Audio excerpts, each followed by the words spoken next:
La parole de Dieu dit que si deux personnes sur la terre s'accordent pour demander quelque chose, cela leur sera accordé par notre Père qui est dans les cieux.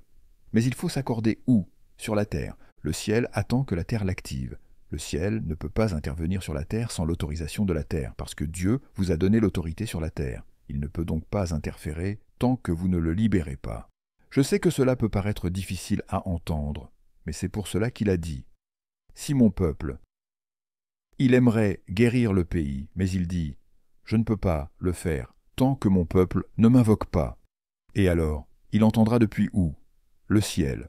Puis, il pardonnera leurs péchés et prendra soin des tempêtes comme Katrina. Gloire à Dieu. Vous avez du pouvoir ce soir. Et savez-vous où il est?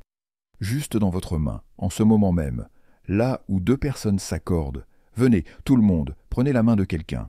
Laissez-moi vous dire quelque chose sur l'accord avant que nous prions. L'accord est l'une des lois spirituelles les plus puissantes dans le monde invisible.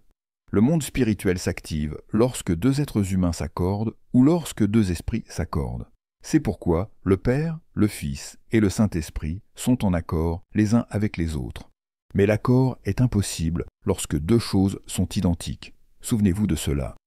Deux choses identiques ne peuvent jamais s'accorder, car ce n'est pas nécessaire. L'unité est impossible sans diversité. L'unité exige la diversité. C'est pourquoi Dieu n'a jamais créé deux choses parfaitement identiques, car il voulait toujours que cette loi soit active. Il y a 6,8 milliards de personnes sur Terre, et aucune d'elles n'a vos empreintes digitales. Serrez la main que vous tenez et dites à votre voisin « J'ai du pouvoir parce que je ne suis pas comme toi ». Voyez-vous, parce que nous sommes différents, nous pouvons nous accorder. Oh, alléluia, quelque chose va se produire ici dans les 5 prochaines minutes. Gloire à Dieu. Vous ne pouvez pas libérer la puissance sans accord. Mais l'accord n'est possible que lorsque les deux éléments sont différents. Prenez la batterie de votre voiture, par exemple. Elle contient beaucoup d'énergie. Mais cette énergie est inutilisable tant qu'il n'y a pas un bon contact. Si vous regardez votre batterie, elle n'a pas de pôle positif. S'il y avait deux pôles positifs, il n'y aurait pas d'énergie. Elle n'a pas non plus de pôle négatif, car avec deux pôles négatifs, il n'y a pas non plus de courant. C'est pourquoi votre batterie possède quoi? Un pôle positif et un pôle négatif. Et c'est ainsi que l'énergie est libérée. C'est pourquoi Dieu ne vous a pas fait exactement comme la personne dont vous tenez la main.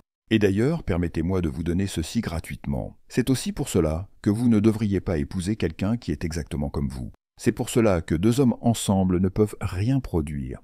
Je ne veux pas trop en parler. C'est aussi pourquoi deux femmes ensemble ne peuvent rien produire. Ne devenez pas silencieux maintenant. Vous vous faites silencieux tout d'un coup. C'est pourquoi il est important d'épouser quelqu'un qui est complètement différent de vous. Si vous êtes bruyant, mariez-vous avec quelqu'un de calme. Si vous êtes laid, épousez quelqu'un de beau. Si vous êtes stupide, mariez-vous avec quelqu'un d'intelligent. Gloire, alléluia. C'est ainsi que les choses produisent de la puissance.